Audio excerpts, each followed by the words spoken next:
Hello friends, इस video में हम लोग बेसिकली समझने वाले हैं संघवाद क्या होता है। ये हमारा क्लास 10th का चैप्टर है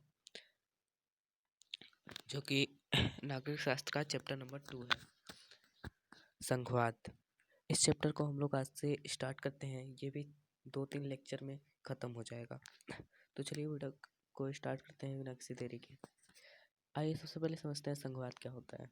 सरकार के विभिन्न स्तरों के बीच सत्ता का ऊर्ध्वाधर विभाजन आधुनिक लोकतंत्रों में सत्ता साझा करने के प्रमुख रूपों में से एक है। इस सामान्य रूप को ही संघवाद माना जाता है। जैसा कि आप लोग ने पढ़ रखा होगा, क्लास 8 में ही संघवाद का एक चैप्टर था। अगर उसे आप लोग अच्छे से पढ़े होंगे तो इसे भी आप लोग अच्छे से पढ़ेंगे। संघवाद के उदाहरण से समझते हैं संघवाद क्या होता है। इस वाले लाइन में आपको एकदम अच्छे से क्लियर हो जाएगा। संघवाद एक ऐसी शासन व्यवस्था है जिसमें शासन की सभी शक्तियों का केंद्रीय सरकार तथा प्रांतीय सरकार के बीच बंटवारा कर दिया जाता है। आप समझते हैं केंद्रीय सरकार क्या होता है। केंद्रीय सरकार, जैसे मैं आप लोग के सामने एक भारत का नक्शा बनाने की कोशिश कर रहा हूँ। एक सेकेंड।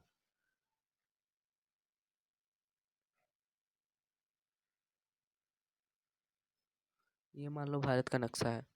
भारत के नक्शे में बहुत सारे अलग अलग राज्य हैं। तो जो सरकार इन राज्य को देखती है, इस राज्य को अकेले देखती है, उसे हम लोग प्रांतीय सरकार कहते हैं या फिर राज्य सरकार कहते हैं। और जो इस पूरे भारत को देखती है उसे हम लोग केंद्रीय सरकार कहते हैं। अब आप लोग को समझ में आ गया होगा केंद्र सरकार और राज्य सरकार में अंतर। चलिए, इन बंटवारों में प्रथम स्तर पर संघीय सरकार जिसके अधीन राष्ट्रीय महत्व होते हैं तथा द्वितीय स्तर पर प्रांतीय राज्य सरकार होती है जो शासन के दैनिक कार्य को देखती है। प्रथम इसमें सबसे प्रथम स्तर मतलब सबसे ऊंचा स्तर केंद्र सरकार को दिया जाता है तथा राज्य सरकार उससे थोड़ा सा लो लेवल पे होता है, जो केवल अपने राज्य को देखता है तथा केंद्र की सरकार सभी राज्यों को देखती है। हमारे ख्याल से आपको इतना क्लियर हो गया होगा। एक बार और समझते हैं। संघवाद एक ऐसी शासन व्यवस्था है जिसमें शासन के शक्तियों का केंद्रीय सरकार तथा प्रांतीय सरकारों के बीच बंटवारा कर दिया जाता है। ऐसी शासन व्यवस्था को संघवाद कहते हैं। चलिए नेक्स्ट टॉपिक पे चलते हैं।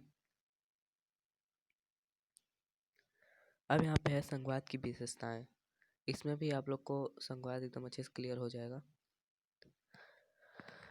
संघवाद की विशेषताएं। विभिन्न स्तर की सरकारें एक ही नागरिक समूह पर शासन करती हैं। यह तो बात पक्की है। अगर आप उत्तर प्रदेश में रहते हो तो आपको यूपी सरकार भी देखेगी और पूरा केंद्र की सरकार भी देखेगी। मतलब राज्य की भी सरकार भी देखती है और केंद्र की सरकार, दोनों देखती है। आप पे नज़र आता है तो मतलब एक ही नागरिक पे दोनों सरकारें शासन करती हैं। परंतु कानून बनाने,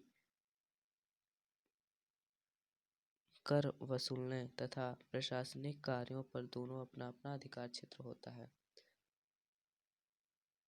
यहाँ पे एक लाइन और देख लीजिए। लेकिन यहाँ पे कर और कानून दोनों अपना अपना अलग अलग बनाते हैं एक ही नागरिक पर। संविधान सरकार के प्रत्येक स्तर के अस्तित्व और प्राधिकार पर गारंटी की सुरक्षा देता है और ये सिक्योरिटी भी देता है।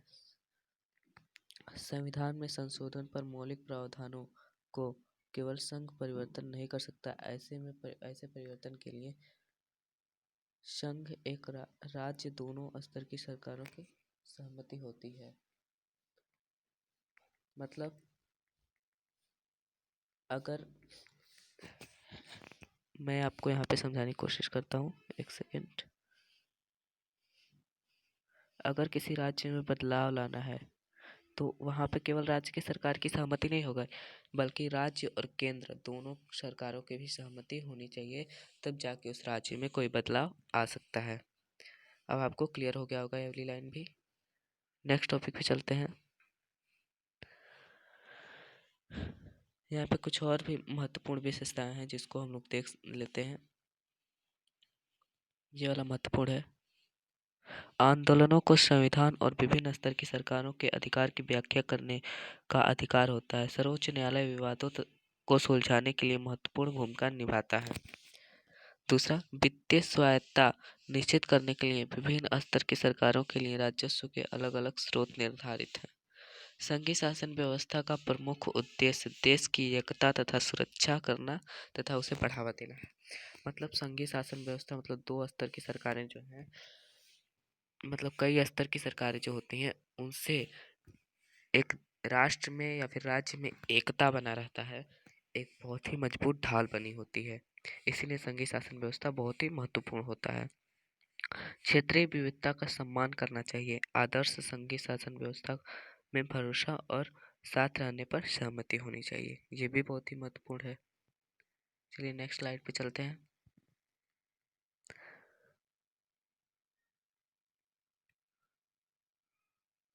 अब है हमारा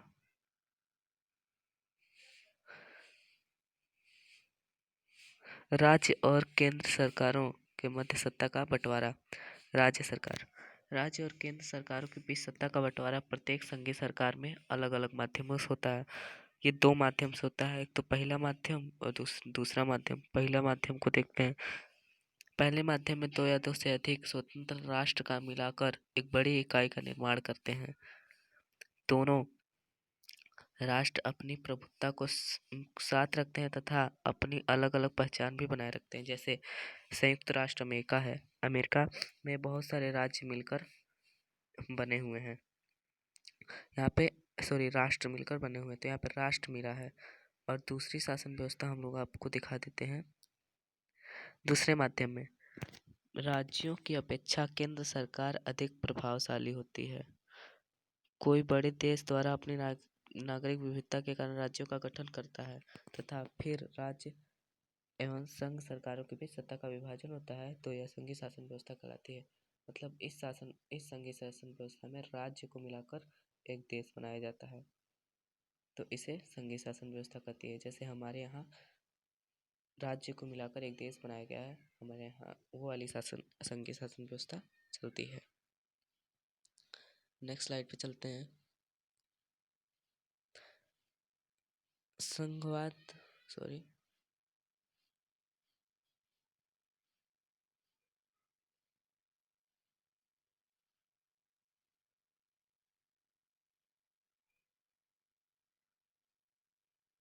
तो फ्रेंड्स, आज के वीडियो में बस इतना है। तब तक के लिए धन्यवाद। अगले वीडियो में फिर से हम लोग मिलेंगे नई वीडियो के साथ।